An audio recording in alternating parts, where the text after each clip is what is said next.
Class 9 का history का chapter 1 का पार्ट 4 देख रहे हैं।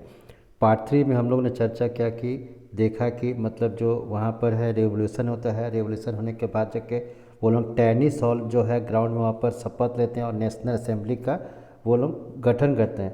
तो यहाँ इफेक्ट है कि नेशनल असेंबली गठन करते हैं, लेकिन बाद में जो इसका इफेक्ट पड़ा था उसका नाम चेंज हो गया था, नेशनल कॉन्स्टिट्यूएंट हो गया था। और असेंबली ऑर्डर एब्लिएशन ऑफ फेडरलिज्म, जो जमींदारी थी इसको ख़त्म करने का असेंबली ने ऑर्डर दिया और इसको लेविट का यूनिफॉर्म जो वेट है उसको ये लेविट का यूनिफॉर्म की सब जगह एक ही जगह वेट होगा, एक ही जगह करेंसी होगा। और जैसा कि मैंने पहले बताया कि लुई 16 जो था लास्ट में उसने एक्सेप्ट कर लिया और कॉन्स्टिट्यूशनल मोनार्की जो था वो स्टार्ट हुआ और नेशनल असेंबली जो है कॉन्स्टिट्यूशन लिखने लगा। तो इसको हम लोग देखेंगे बहुत सारे नोबल्स थे जो कि मैंने कुलीनबर्ग थे, उन्होंने पड़ोसी जो यूरोप के पड़ोसी देश थे वहाँ पर भाग के शरण लिया। जो कैलर्जी की जो संख्या थी जो उसको घटाकर उसको 1/3 घटा दिया गया और इससे पोप बहुत गुस्साए हुए थे। लेकिन दूसरी जगह अभी हम ये देखेंगे कि यहाँ पर क्या प्रभाव पड़ा इसका, जैसे था कि अब वहाँ पर जो कॉन्स्टिट्यूशनल मोनार्की था तो किस तरह से वर्क कर रहा था, ये बहुत इंपॉर्टेंट है, इसको समझना होगा। तो national assembly completed the draft of the constitution in 1791 कि जो नेशनल असेंबली था उसने जो कॉन्स्टिट्यूशन का जो ड्राफ्ट था लगभग, जैसे हम लोग अगर भारत में देखेंगे तो कॉन्स्टिट्यूशन का ड्राफ्ट के जो चेयरमैन कौन थे तो डॉक्टर भीमराव अंबेडकर थे। तो उसी तरह से वहाँ पर जो उससे पहले संविधान वहाँ ड्राफ्ट कर लिया गया था 1791 में। अब देखेंगे 1789 में जब ये विद्रोह हुआ 14 जुलाई से, तो वहाँ पर जब इन्होंने टेनिस हॉल में शपथ लिया तो वहाँ से लेकर एक कितना टाइम लगा कॉन्स्टिट्यूशन लिखने। अब उन्होंने क्या लिखा इसको समझना होगा, यहाँ पर बहुत इंपॉर्टेंट है, तो इसको आने के लिए तो its main object was to limit the power of monarchy. ये पहला इंपॉर्टेंट पड़ता है कि उन्होंने जो पहला डिसीजन लिया वो लिया कि मोनार्क जो था, राजा था, राजतंत्र का पावर को घटा दिया गया।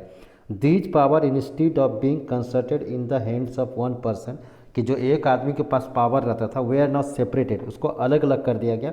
और जैसे भारत में 3 इंस्टीट्यूशंस है, लेजिस्लेचर व्यवस्थापिका, एग्जीक्यूटिव जो कार्यपालिका और जुडिशरी जो न्यायपालिका, यानी 3 तरह का उसने लिया कि जैसे हम लोग पॉलिटिकल साइंस में हम लोग देखेंगे कि इसको जो है एक साइड होता है, इसको हम लोग हॉरिजॉन्टल शेयरिंग कहते हैं, पावर शेयरिंग कहते हैं। तो this made France a constitutional monarchy और इस तरह से जो फ्रांस बन गया अब डेमोक्रेटिक कॉन्स्टिट्यूशनल डेमोक्रेटिक कंट्री नहीं है, वहाँ पर अभी भी राजा है लेकिन उसकी पावर को सीमित कर दिया। अब इसको समझेंगे, इस फिगर से बेहतर समझने की कोशिश करेंगे कि क्या है। तो सबसे पहले समझेंगे कि यहाँ जो 3 दिख रहा है कि यहाँ पर लेजिस्लेचर, एग्जीक्यूटिव और जुडिशरी। सबसे पहले हम लोग आते हैं कि लेजिस्लेचर को समझने का कोशिश करेंगे कि लेजिस्लेचर को वोट कौन देगा। लेजिस्लेशन जो व्यवस्थापिका है, जो पार्लियामेंट है, जो पार्लियामेंट का नाम अब नेशनल असेंबली हो गया है, तो इसको वोट कौन करेगा। तो सबसे पहले हम लोग यहाँ पर देखते हैं इसको कि यहाँ पर 3 तरह का सिटीजन को, 2 तरह का सिटीजन वहाँ पर बना। जब ये जो 1791 में जो कॉन्स्टिट्यूशन ड्राफ्ट हुआ 2 तरह का सिटीजन बना, एक बना जो एक्टिव सिटीजन और दूसरा बना पैसिव सिटीजन।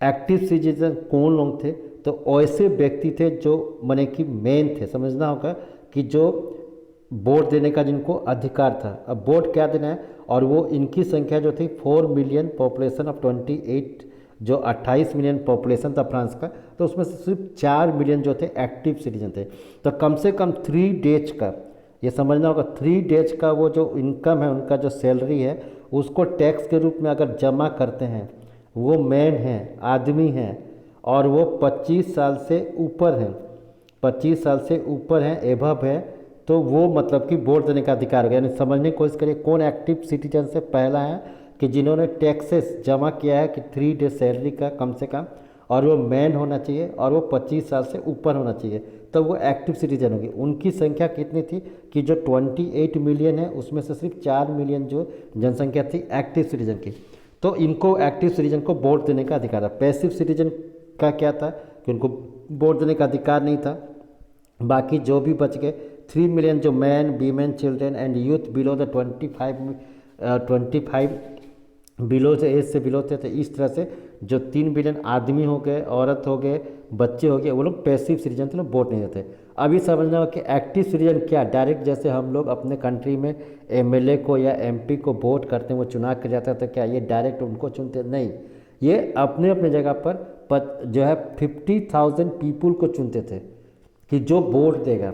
या समझने को कि हम लोग जो चुनते हैं, हम लोग जो अगर वोट देते हैं वो डायरेक्ट नेशनल असेंबली के मेंबर जो हैं उनको देते हैं। जैसे हम लोग का पार्लियामेंट नाम है तो मेंबर ऑफ पार्लियामेंट, अगर हम लोग फ्रांस में रहते हैं तो हम लोग वोट देते हैं तो उसको मेंबर ऑफ जो है नेशनल असेंबली के लिए देते हैं। लेकिन यहाँ पर वो हम लोग जो इसको डायरेक्ट वोट देते हैं यहाँ पर इंडिया में। लेकिन यहाँ वो भी सबको इंडिया में जो है एडल्ट फ्रेंचाइजीज है, सबको यूनिवर्सल एडल्ट फ्रेंचाइजीज है इंडिया में, सबको वोट देने का अधिकार है। लेकिन फ्रांस में उस समय देख रहे थे किसी को वोट वही वोट दे सकते थे जो कम से कम 3 दिन का टैक्स दे सकता है।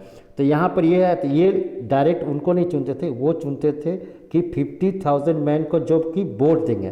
तो ये एक्टिव सिटीजन जो थे वो 50 व्यक्ति को चुनते थे इलेक्टोरल्स के, और वो जो थे वोट देते थे। और वोट देके वहाँ का जो टोटल जो हम लोग का जैसे 545 मेंबर ऑफ पार्लियामेंट जो लोकसभा है वो 545 है, तो वहाँ पर 745 मेंबर नेशनल असेंबली के थे।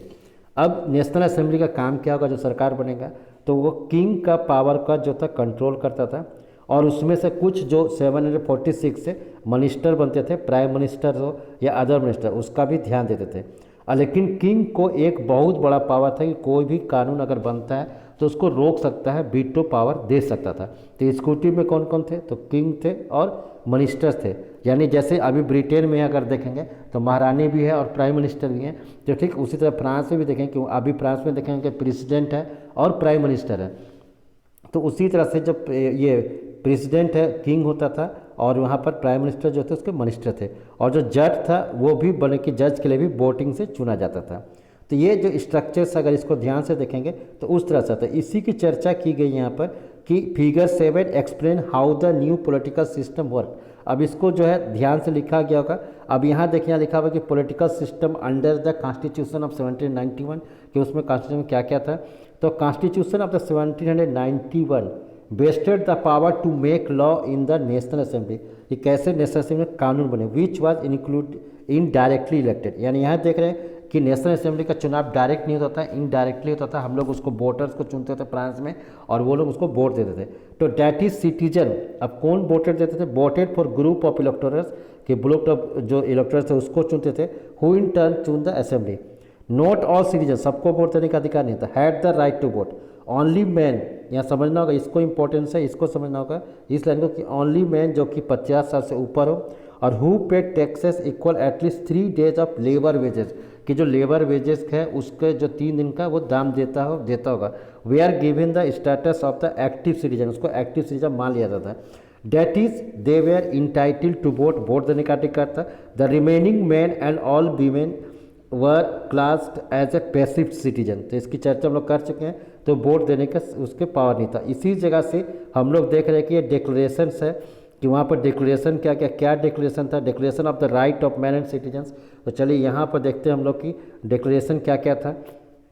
तो काउजेस के बारे में लोग बात आएंगे, तो यहाँ पर जो काउजेस है इसको बाद में देखेंगे। तो यहाँ पर declaration of right of the man and the citizen, कि आदमी और जो व्यक्ति थे उसको क्या क्या मतलब कि अधिकार थे। डिक्लेरेशन क्या क्या, तो statement of intent of the coast, एक मैंने कि बैठ के लिखा गया था, based of ideas of enlightenment, कि जो जागरूकता था उसके अनुसार लिखा गया था। और ह्यूमन और सिविल राइट ग्रांटेड दिया गया था, कि फ्रीडम था, चाहे वो लिबर्टी स्वतंत्रता का था, प्रॉस्पेरिटी का था, सिक्योरिटी का था।